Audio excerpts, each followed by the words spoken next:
Endang Sulistiawati, wanita berusia 64 tahun, warga komplek perumahan Permatapuri, Kota Semarang.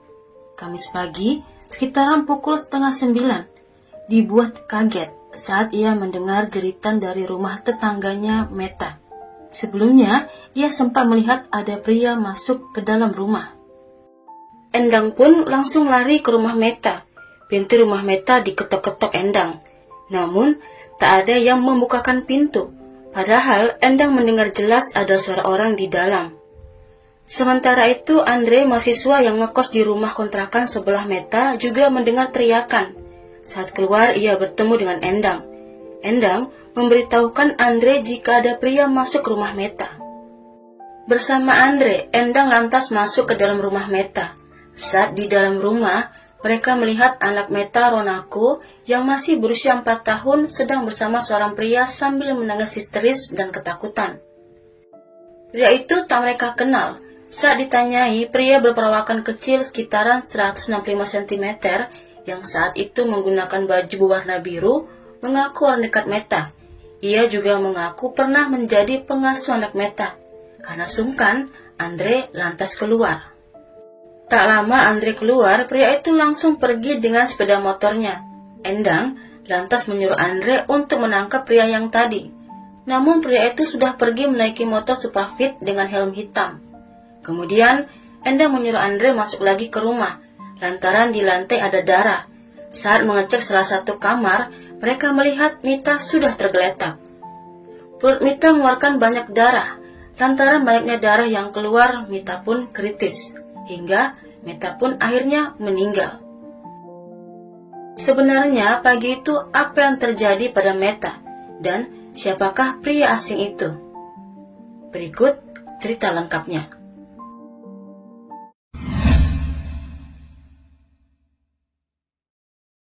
Meta Novita Handayani, wanita berusia 38 tahun ini merupakan warga perumahan Permatapuri, Semarang. Meta sudah menikah dan memiliki 3 orang anak, yang paling kecil masih usia balita. Di teras rumahnya, Meta membuka kios kecil-kecilan. Kesibukan mengurus anak dan menjaga kiosnya tentunya membuat Meta kewalahan, belum lagi harus berberes rumah. Meta dikenal tetangga ramah dan selalu bertutur kata lembut. Karenanya Meta tak punya masalah dengan tetangga. Sekitaran akhir tahun 2017, Meta mencari pembantu. Ada tidak yang bisa bekerja beberes rumah dan mengasuh anak balitanya. Perihal Meta yang sedang mencari pembantu didengar oleh Tito yang kebetulan sedang bekerja di daerah perumahan Meta. Tito sendiri berprofesi sebagai perangkai atap baja. Mendengar ada lowongan pekerjaan, Tito teringat dengan adik tiri istrinya, Juliana Anggraini namanya. Adik istrinya itu sudah tak sekolah sejak kelas 5 SD. Adik tirinya, Yuli, sangat nakal dan urakan. Hidupnya luntang-lantung tak jelas, susah diatur. Yuli sempat bekerja sebagai penjaga toko. Keinginan Tito dan istrinya agar Yuli bisa bertanggung jawab dengan hidupnya lah yang menjadi alasan Tito meminta agar Yuli bisa diterima bekerja di rumah Meta.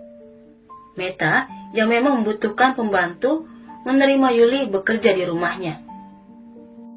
Awalnya, Meta tak berpikir macam-macam dengan Yuli. Hingga sekitaran 1 bulan bekerja, Meta merasa Yuli tak seharusnya ia pekerjakan. Kelakuan dan tingkah laku Yuli membuat Meta risih. Yuli sangat kasar, bahasanya pun tak pantas didengar. Saat dinasehatin, suaranya malah lebih besar dari Meta. Belum lagi, kalau kerja Yuli selalu berpakaian tak sopan. Bahkan sanggup pakai celana yang terlalu mini. Rambutnya pun dicat pirang. Kemana-mana pakai hak tinggi. Saat itu Meta mencoba masih bersabar. Namun, siapa yang sanggup kalau punya pembantu seperti Yuli? Yuli sering didatangi pacarnya, pria yang berperawakan bandit, kulitnya hitam dan bertato. Mereka berdua sering duduk di teras rumah dan bersikap tak pantas. Belum lagi, tetangga pernah memergoki keduanya berbuat tak pantas di pos ronda. Akibat kelakuan pembantunya itu, Meta pun ditegur tetangganya. Karena sudah risih dan kesal, pernah suatu hari Meta mengatakan kepada Yuli jika pacarnya itu tak pantas dengan Yuli karena kulitnya yang hitam serta wajahnya jelek dan kere. Meta juga kemudian tak mengizinkan Yuli tinggal lagi di rumahnya, jadi hanya datang bekerja saja. Singkat cerita, Meta yang sudah tak tahan dengan tingkah Yuli, lantas setelah 2 bulan memutuskan memberhentikan Yuli. Saat itu Meta mencari alasan agar Yuli tak tersinggung. Meta membuat alasan akan pergi ke Jakarta selama 2 minggu. Jadi, ia tak mempekerjakan Yuli terlebih dahulu. Nanti kalau sudah butuh, Yuli bakal dia panggil lagi.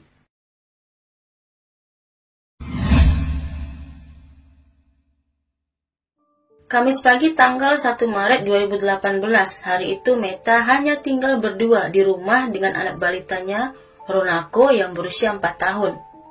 2 anak lainnya sedang bersekolah. Sekitaran jam 8 lewat, Meta ditelepon suaminya, Ridal Agus Prabowo, yang bekerja di Bank BRI Jakarta. Namun, telepon pun harus ditutup lantaran dari teras rumah ada pembeli. Ridal memang jarang berada di rumah karena pekerjaannya di Jakarta. Saat ditelepon itu, Ridal sempat mendengar dari telepon jika ada teriakan, "Bu, beli." Sementara itu, Meta bergegas ke teras rumahnya. Di sana, ia bertemu dengan Yuli dan Rifai, yang merupakan pacar Yuli si mantan pembantu. Kepada Meta, Rifai meminta RS. Meta lantas masuk ke dalam untuk mengambil RS. Rifai ternyata ikut masuk. Dari belakang, Rifai menyerang Meta. Pria itu menyekap dan menusuk perut sebelah kiri Meta dengan pisau dapur yang dia sembunyikan di celananya. Meta lantas berteriak sekuat tenaga.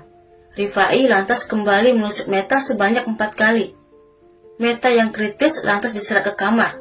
Namun, di kamar sebelah ada balita yang menangis menyaksikan perbuatannya. Rifai lantas berusaha mendiamkan balita itu, hingga ia berhenti setelah Andre dan Endang datang. Sementara itu, Yuli sudah lari duluan. Rifai lantas menyusul. Saking paniknya, Rifai sampai lupa pakai sendalnya.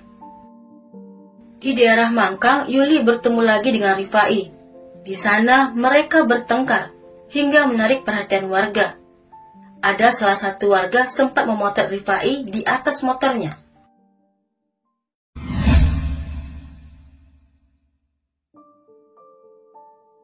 Musibah yang menimpa Meta pun diketahui warga sekitar. Berbekal foto yang sempat diambil warga sebelumnya, identitas Rifai pun disebarkan. Hingga warga mendapat info jika 2 sejoli itu lari ke rumah kerabat Rifai di Banyumanik. 2 hari setelahnya, Rifai memesan ojol. Ia dan Yuli hendak keluar beli makanan. Saat itulah ada warga yang mengenali mereka, mengikuti dari belakang. Sayangnya warga tersebut hilang jejak. Tak habis akal, warga itu lantas menunggu si abang ojol kembali. Setelah bertemu dengan abang ojol tersebut, diketahuilah tempat persembunyian 2 sejoli itu. Warga yang tadi pun lantas menghubungi polisi. Berdasarkan informasi tersebut, Polres Semarang pun berhasil menangkap 2 sejoli itu. Saat penangkapan, Rifai sempat mau kabur. Karenanya Rifai pun didor kakinya oleh polisi. Pada tanggal 26 Maret 2018, Kejari Semarang memvonis Rifai 15 tahun penjara dan Yuli 10 tahun penjara. Vonis itu dijatuhkan lantaran keduanya kooperatif selama persidangan dan belum pernah tersangkut masalah hukum. Keputusan itu tentunya membuat suami Meta, Ridal Agus Prabowo, kecewa. Hai semuanya, saya Yuni Rusli. Tentunya saya mengharapkan dukungan kalian semua agar channel ini bisa lebih berkembang. Untuk itu, saya menunggu kritik dan saran dari kalian semua. Terima kasih sudah menonton. Kalau begitu, sampai di sini kisah dan cerita kali ini. Sampai ketemu di cerita-cerita lainnya.